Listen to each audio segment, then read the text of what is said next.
자, 미국 같은 경우에 보면 양적 긴축이라 해서 작년 3월부터요. 뭘 했습니까? 금리도 올리고 시중에 깔려 있는 통화량도 흡수했습니다. 그래서 한때 시중의 통화량이 21조 한 7, 8천억 달러 정도 있다가 이 미국의 이 통화량이 20조 8천억 달러 정도로 최대한 1조 달러 정도 좀 줄어들었어요. 그러니까 금리를 인상시키고 다른 한편으로는 시중에 있는 M2라고 부르는 본원적 통화량을 흡수해야 그것이 금융 긴축, QT라고 부르는데 영어로 이제 이 양적 긴축이라고 말하면서 quantitative tightening이라고 하죠. 그래서 이 quantitative라는 것은 양적인 뜻이고 이 tightening이라는 것은 줄인다라는 뜻이죠. 그래서 미국의 이 통화 정책의 긴축 방향이라는 것은 금리를 올리고 시중에 있는 통화량을 줄이는 것이 목적이에요. 그래서 미국이 코로나 기간 동안에 양적 완화를 통해서 4조 달러가 훨씬 넘는 유동성을 공급했고 2022년부터 3년 동안 이렇게 풀렸던 유동성 중에 한 3조 달러를 줄이려고 했죠. 긴축이라는 것은 금융 긴축이라는 것은 금리만 올리는 게 아니라 이 시중 통화량도 줄여야 되는데 한국은행이요 기준금리를 인상하는 시기에 오히려 통화량은 316조가 늘어났다는 거예요. 그러니까 왜 한국의 물가가 정부는 3%대다라고 말을 하는데 이렇게 물가가 높은가? 이게 두 개가 동시에 진행이 돼야 되는데 장기간에 걸쳐서 유동성 거품, 금융위기 때부터 돈을 풀기 시작해서 제가 뭐라 그랬습니까? 15년 동안에 3배가 넘는 돈을 풀었다고 했잖아요. 7조 달러 대에서 21조 달러 대까지 풀었다 했잖아요. 그걸 지금 줄이고 있고 이번에 미국의 부채 상환 협상의 핵심 내용도 이걸 줄이는 건데 오히려 한국은행은 이 금리를 올리는 척 하면서 통화량은 더 풀었다는 거예요. 그래서 한국이요 그야말로 해야 될 일은 하지 않고 돈을 풀어가지고 이 한국의 어려운 경제를요 그야말로 몰핀 주사를 놔서 생명을 연장시키는 생명 연장 시간 벌기만 하고 있다는 겁니다. 그러니까 기준금리 인상하는 동안에 중앙은행이 공급하는 보는 통화나 그 다음에 시중에 흘러다니는 이 전체 통화량이나 다 늘었다는 거예요. 그래서 시중 통화량은 388조가 늘었다는 거예요.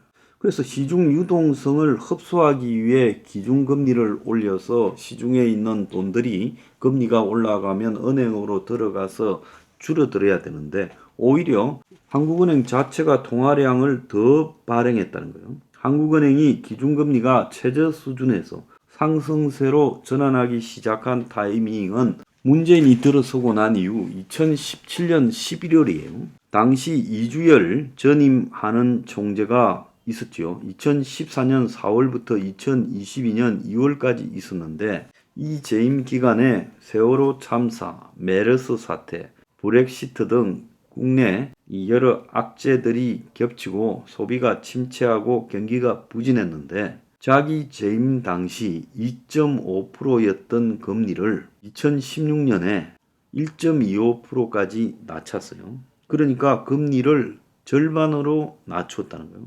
자, 이주열이는 금융통화위원회 기자회견에서 금리 인하에 부정적인 발언을 해서 그는 금리를 올리는 것을 선호하는 매파인 줄 알았는데 알고 보니 실제로는 비둘기였다. 이런 발언도 있었지요. 자, 아마 문재인 정권의 압력이 있었을 거라고 봅니다. 그래서 이 사람이 첫 임기 종료를 앞둔 2017년 11월 한국은행의 이 임기는 4년이니까요. 처음으로 기준금리를 인상했는데 이때부터 이제 대외 경제가 악화되고 미중 분쟁 그리고 코로나가 휩쓸기 시작했죠. 그러니까 또 이거 핑계를 대어서 코로나 핑계로 기준금리를 또 내렸어요. 2019년에 2차례 내리고 코로나가 일어난 2020년에 또 내렸어. 빅스텝 0.5를 한꺼번에 내렸죠. 이주열이가 하는 총재를 하던 2020년 올해 최종 금리가 0.5%까지 내렸어요. 자, 이때가 이제 사실상 한국도 제로금리 시대였죠.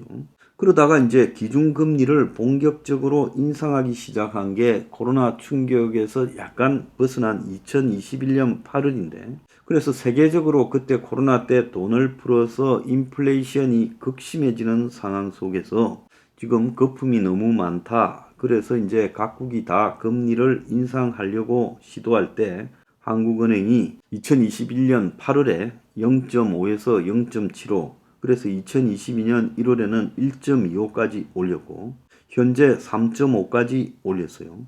그런데 이 인상 시기, 그러니까 2021년 8월부터 현재까지 과정을 보면 통화량이요, 2년 사이에 316조가 증가했다는 거예요. 그러니까 한국은행이 한편으로는 시중에서 유동성을 흡수한다고 금리를 올리는데 다른 한편으로는 돈을 더 풀고 있었다는 거예요. 그러니까 금리가 올라가도 인플레가 잡히기는커녕 여전히 인플레가 높았다. 그래서 한국 같은 경우에 통계 조작해서 물가 상승률을 낮추기는 십상인데 국민이 느끼는 인플레 체감 지수와 또 정부가 인플레가 내려가고 있다는 지수 사이에 격차가 심했지요. 그래서 물가가 곳곳에 올라가고 라면 값이 13% 오르고 죽겠다고 하는데 왜 정부는 물가가 안정되고 있다라고 말하느냐. 정부는 그간 금리를 올려서 당연히 물가가 내려간다라고 생각했겠지만은 한편으로 통화량이 엄청나게 늘어났다는 거예요. 자, 그래서 미국도 지금 금리도 올리고 통화량도 줄이고 있다고 제가 앞서서 이야기했죠. 미국은 작년 3월부터 지금까지 금리를 갖다가 얼마나 올렸습니까? 엄청나게 올리지 않았습니까? 5%가량 올렸지요. 자, 그런데 한국은 정반대로 유동성을 늘렸고, 우리가 일본 같은 경우에 지금 코로나 때 금융 완화를 했다. 그래서 일본이 2년 만에 통화량을 굉장히 많이 늘렸다. 이렇게 이제 이야기하고 있고 좀 어이가 없다라고 말을 하고 있잖아요. 근데 일본은 기준금리가 현재 마이너스 0.1이에요. 은행에 돈을 입금하면 오히려 예금자가 은행에 돈을 줘야 되는 그런, 이 논리적으로 그런 상황이라는 거예요. 그래서 은행에 예금하는 것보다는 다른 금융자산에 투자하거나 부동산에 투자하라. 이런 일본 은행의 의도가 명확하죠. 그러니까 일본 같은 경우에는 기준금리를 마이너스로 유지하고 이 통화량을 늘리고 의도가 명확합니다. 그런데 한국은요, 시중에 인플레를 잡기 위해서 그리고 풀린 돈들을 갖다가 흡수하려고 기준금리를 올려놓고, 그런데 돈은 돈대로 뒤로 풀었다는 거예요. 왜 이 짓을 했는가에 대해서 이해가 가지 않는 거예요. 그래서 기준금리 인상하고 통화량을 늘리는 거하고 이게 상반되는 거 아니냐니 이주열이는 그렇게 생각하지 않는다. 그렇게 말을 했습니다. 유동성 문제가 있어서, 즉 돈이 잘 돌지 않아서 특정 목표를 타깃으로 해서 담보 있을 때 유동성을 지원할 뿐이다. 작년에 강원도 레고랜드 사태 같은 이런 위기가 있을 때 한국은행이 이 RP, 즉 확정 조건부 채권으로 이런 것들을 가지고 이제 나중에 금융기관이 금리를 더해서 다시 대사는 조건으로 사주는 이런 역할을 한국은행이 자금을 공급하기 위해서 해왔지요. 자, 그래서 그런 게 문제가 되지 않는다라고 말을 하고 있어요.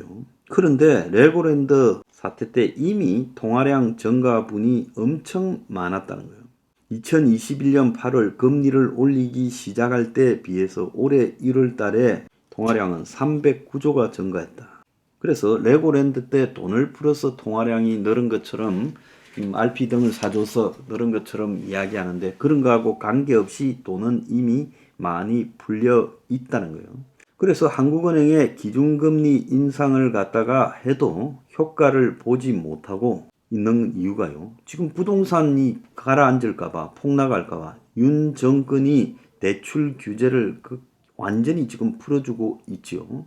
그래서 대출 규제를 완화하면 가계 부채 위험이 크다고 해도 무시하고 대출 규제 완화해서 돈 빌려서 집 사라 하는 거 아니에요? 그렇지만 이런 정부 정책 때문에 늘어난 것도 아니라는 거예요. 자, 현 정부가 이 문제가 생기면 일단 그것만 덮으려고 하고 있는데 한국은행 자체도요, 이 보는 통화량을 늘렸다는 겁니다. 한국은행이 시중에 직접 공급하는 통화량 자체가 근본적으로 늘었다는 거예요. 기준금리를 한편으로 인상하면서 정부의 정책하고 관계없이 한국은행이 스스로 보는 통화량을 늘렸다는 거예요. 자, 그러면서 한국은행은 자기들이 홈페이지에 시중에 채권을 팔고 사고를 통해 가지고 통화량을 조정하는 것이 한국은행의 업무다라고 해놓고 이 보는 통화를 늘리고 316조, 그러다 보니까 이 시중 통화량도 388조가 증가했다. 그러니까 물가가 잡힐 리가 있어요? 최근에 보면요, 한국은행이 여러 대문건이나 보도자료, 연구자료 등의 국가부채, 가계부채, 금융위기, 이금융권 문제 등을 거론하고 정부의 금리 동결에 대한 압박에 대한 불만을 은근히 내비치며 정권과 살짝 거리두기 하는 모양새도 보이는데요. 자기들 나름대로는 경제를 담당하는 빠꼬미들이 많으니까 경제 위기가 올 수 있다라고 보고 있는데 잘 안 먹히니 나중에는 우리가 할 말은 했다, 그래서 우리한테 문제가 없다라고 핑계를 대려고 저러는 것 같은데, 문제는요, 한국은행 스스로가 통화량을 늘리면서 다른 한편으로는 이자를 갖다가 올리는, 금리를 올리는 짓거리를 하니까 시중에 물가가 안 잡힌다는 거예요. 행동이 일관돼야 되잖아요. 국민들이 잘 모른다고 그렇게 하면 되겠습니까? 참 저런 자들이 한국은행에 앉아 있으니 잘 될 리가 있나.